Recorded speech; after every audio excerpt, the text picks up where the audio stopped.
জয় আনন্দময়ী সোনামার জয়। দেখো একদম আমাদের বাড়িতেও চলে এসেছে জগন্নাথ ধাম মহাপ্রসাদ, বুঝেছো?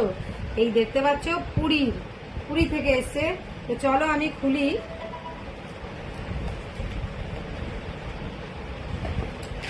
এই দেখো দেখো কি কি আছে।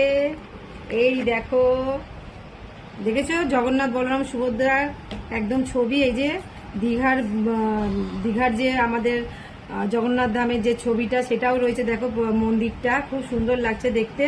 আমি তো খুব খুশি যে আজকের উল্টো রথের দিনে একদম জগন্নাথ দেবের ছবি চলে এসেছে। আর সাথে এসেছে দেখো কি কি প্রসাদ। দেখো এই দেখো, একটা হচ্ছে প্যারা এসেছে, আর এই একটা হচ্ছে, এটা কি বলতো, এটা হচ্ছে গজা আর প্যারা এসেছে। আর এই হচ্ছে ছবিটাই আমার খুব দরকার ছিল।